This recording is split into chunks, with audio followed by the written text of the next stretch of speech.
আসসালামু আলাইকুম। সংবাদে আপনাদের সবাইকে স্বাগত জানাচ্ছি। আমি ফিরোজ তোহা। শুরুতেই সংবাদ শিরোনাম। বাংলাদেশের সর্বশেষ গুরুত্বপূর্ণ আপডেট সংবাদে আপনাকে স্বাগত। শুরুতেই সংবাদ শিরোনাম, পরে বিস্তারিত। শুরুতে জানাবো, চীনের প্রেসিডেন্ট শি জিনপিং এর সঙ্গে বাংলাদেশের অন্তর্বর্তীকালীন সরকারের প্রধান প্রফেসর ডক্টর মোহাম্মদ ইউনূসের বৈঠক আজ। চীনের প্রেসিডেন্ট শি জিনপিং এর সঙ্গে আজ শুক্রবার ২৮শে মার্চ দ্বিপাক্ষিক বৈঠক করবেন প্রধান উপদেষ্টা প্রফেসর ডক্টর মোহাম্মদ ইউনূস। আজ প্রধান উপদেষ্টার উপপেশ সচিব আবুল কালাম আজাদ মজুমদার গণমাধ্যমকে জানান, প্রধান উপদেষ্টা সকাল ১০টায় বেইজিংয়ের গ্রেট হল অব দ্য পিপলে চীনা প্রেসিডেন্টের সঙ্গে বৈঠক করবেন। এরপর জানাব, দেশের ভেতর অস্থিতিশীল পরিস্থিতি তৈরি ষড়যন্ত্রের নেপথ্যে রয়েছে আওয়ামী লীগের যেসব চক্র। ভারতসহ বিভিন্ন দেশে আশ্রয় নেওয়া আওয়ামী লীগের পলাতক সাবেক এমপি, মন্ত্রী ও সংসদ সদস্য শীর্ষ নেতাদের অনেকেই ইফতার পার্টির নামে কলকাতায় বসে নয়া ষড়যন্ত্র করছেন। মূলত বাংলাদেশের ভিতরে একটি অস্থিতিশীল পরিস্থিতি তৈরি করে প্রফেসর ডক্টর মোহাম্মদ ইউনূস সরকারকে সরানোই তাদের মূল উদ্দেশ্য।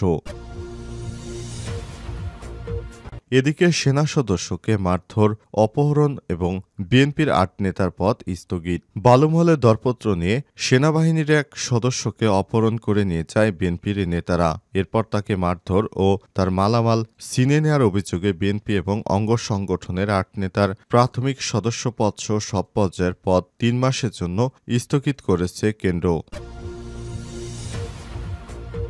এবারে জানাবো, ইউএনওর দপ্তরে কর্মকর্তাদের সঙ্গে বৈঠক করে বিএনপি নেতার তোপের মুখে সার্জিস। পঞ্চগড়ে আটোয়ারী উপজেলা নির্বাহী কর্মকর্তা ইউএনও সম্মেলন কক্ষে সরকারি কর্মকর্তাদের সঙ্গে বৈঠক করে এক বিএনপি নেতার তোপের মুখে পড়েছেন জাতীয় নাগরিক পার্টি এনসিপির মুখ্য সংগঠক উত্তরাঞ্চল সার্জিস আলম।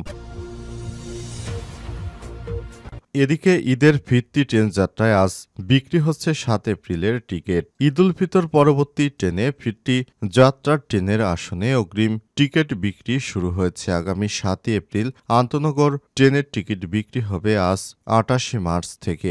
যাত্রী সাধারণের ঈদযাত্রা নির্বিঘ্ন করতে বাংলাদেশ রেলওয়ের নেওয়া কর্মপরিকল্পনা থেকে সব তথ্য জানা গেছে। এবং সর্বশেষ জানাবো, ট্রাম্পের চিঠির জবাব দিয়েছে ইরান। যুক্তরাষ্ট্রের প্রেসিডেন্ট ডোনাল্ড ট্রাম্পের চিঠি আনুষ্ঠানিক জবাব দিয়েছে ইরান। এতে নতুন পারমাণবিক চুক্তিতে পৌঁছানোর আহ্বান জানানো হয়েছে। আজ ওমানের মাধ্যমে জবাব পাঠায় তেহরান। ইরানের পররাষ্ট্রমন্ত্রী আব্বাস আরাগচি বরাতে ইরানের রাষ্ট্রীয় সংবাদ সংস্থা IRNA সব তথ্য জানিয়েছে। প্রিয় দর্শক, এতক্ষণ শুনছিলেন সংবাদ শিরোনাম, এবারে বিস্তারিত। তবে তার আগে বন্ধুরা, অনুরোধ থাকবে সংবাদটিতে একটি লাইক দিন। এই চ্যানেলে আপনি নতুন হয়ে থাকলে আমাদের সংবাদটি দেখতে দেখতে চ্যানেলটি সাবস্ক্রাইব করে রাখুন। কমেন্ট করে বন্ধুরা আপনার মূল্যবান মতামত জানিয়ে দিন আপনি বিশ্বের কোন দেশ থেকে বা বাংলাদেশের কোন স্থান থেকে আমাদের সংবাদটি দেখছেন এবং শুনছেন। এবারে বিস্তারিত।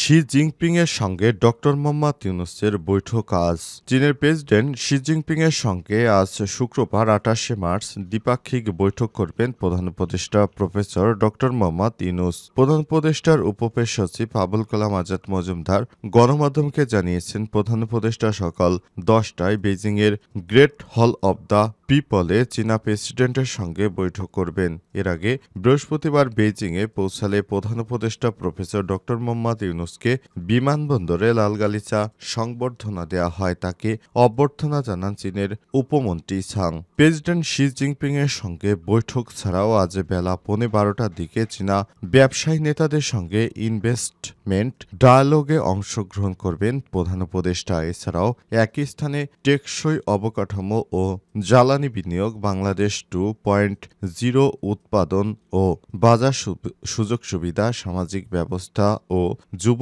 উদ্যোগ এবং ৩-০ বিশ্ব, এই ৩টি বিষয়ের উপর ৩টি গোলটেবিল আলোচনায় যোগ দেবেন প্রফেসর ডক্টর মোহাম্মদ ইউনূস। এ সময় তিনি চীনের প্রেসিডেন্টকে বাংলাদেশে আমন্ত্রণ জানাবেন এবং বাংলাদেশের সঙ্গে চীনের আন্তরিক সম্পর্কতা আরও কিভাবে বৃদ্ধি করা যায় এবং চীনের প্রেসিডেন্ট কিভাবে বাংলাদেশকে সহায়তা করবেন এ বিষয়ে তার সঙ্গে একটি মতবিনিময় সভা অনুষ্ঠিত হবে।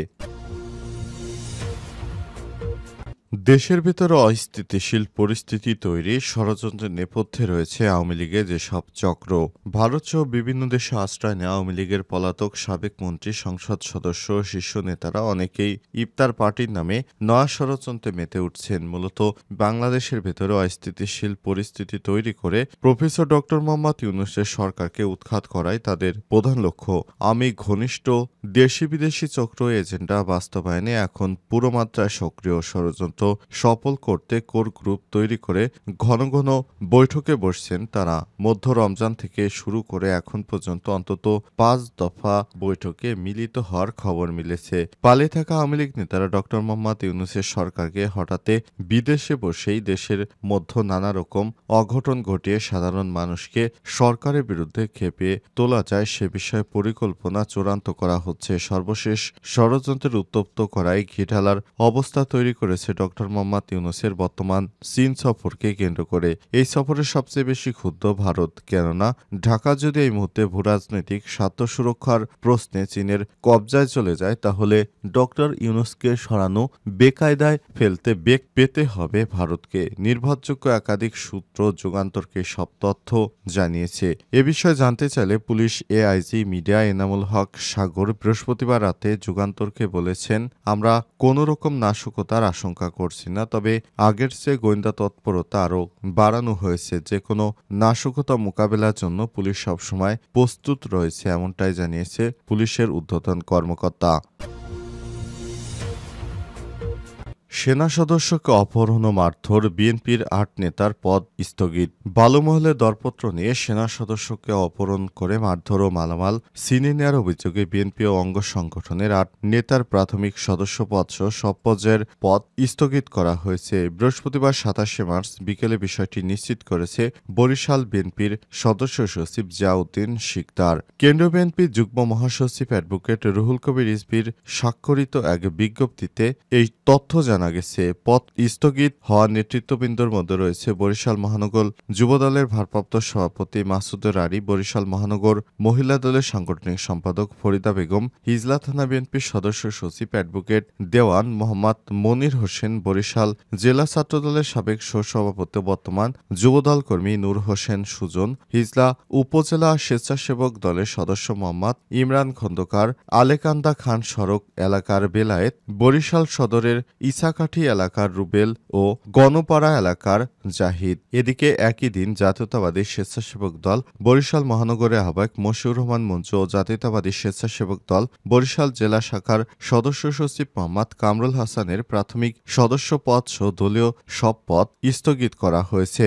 এছাড়াও দলীয় শৃঙ্খলা ভঙ্গের অপরাধে তাদের বিরুদ্ধে শাস্তিমূলক ব্যবস্থা গ্রহণ করা হবে, এমনটাই আভাস দিয়েছে বিএনপি। জানা গেছে, বিএনপির নেতাকর্মীরা মাঝে মাঝে বিভিন্ন স্থানে চাঁদাবাজি সহ বালুমহল দখল সহ নানা অপরাধ পরিক্রমায় জড়িয়ে গেছে। এ পর্যন্ত 6 মাসে বিএনপির 1700 নেতাকর্মীকে রুহুল কবির রিজভীর স্বাক্ষরিত বিজ্ঞপ্তিতে প্রত্যাহার করা হয়েছে। এরপরও কোনোভাবেই থামছে না বিএনপির সন্ত্রাসী কর্মকাণ্ড। বিএনপির কেন্দ্র থেকে বিষয়টি নিয়ে হতাশ হয়েছে। শেষ পর্যন্ত সেনা সদস্যকে বালুমহলের বিষয় নিয়ে মারধরের ঘটনা একটি অন্যরকম নজির স্থাপন করল বিএনপির নেতারা।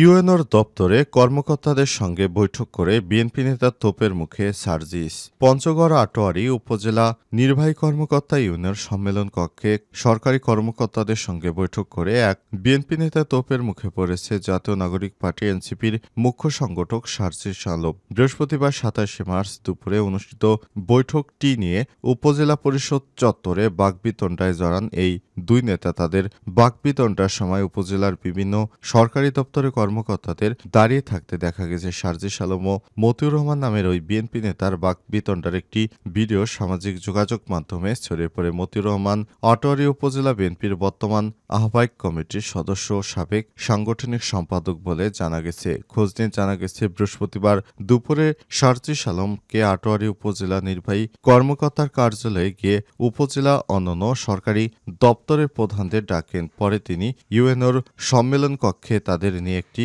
বৈঠক করেন। তবে সেখানে ইউএনও উপস্থিত ছিলেন না। বৈঠকটি শেষে বের হয়ে যাওয়ার পরে ওই বিএনপি নেতার সঙ্গে শারজিস আলমের বাকবিতণ্ডার ঘটনা ঘটে। বাকবিতণ্ডার বিষয়ে আটোয়ারী উপজেলা বিএনপির আহ্বায়ক কমিটির সদস্য মতিউর রহমান বলেন, তিনি বিএনপি নেতা ব্যারিস্টার নওশাদ জমিরের ঈদ শুভেচ্ছা কার্ড দিতে উপজেলা পরিষদের কয়েকটি সরকারি দপ্তরে যান। এ সময় কাউকেই না পেয়ে জানতে পারেন তারা ইউএনও অফিসে সম্মেলন কক্ষে শারজিস আলমের সঙ্গে মিটিং করছেন। পরে বিষয়টি তিনি আটোয়ারী উপজেলা দায়িত্বে থাকা উপজেলা নির্বাহী কর্মকর্তাকে ফোনে জানালে তিনি সেখানে উপস্থিত না থাকায় কোনো উত্তর দিতে পারেননি। পরে বিষয়টি পঞ্চগড়ের অতিরিক্ত জেলা প্রশাসক সার্বিক জানিয়ে উপজেলা নির্বাহী কর্মকর্তার কার্যালয়ের বাইরে অবস্থান করছিলেন।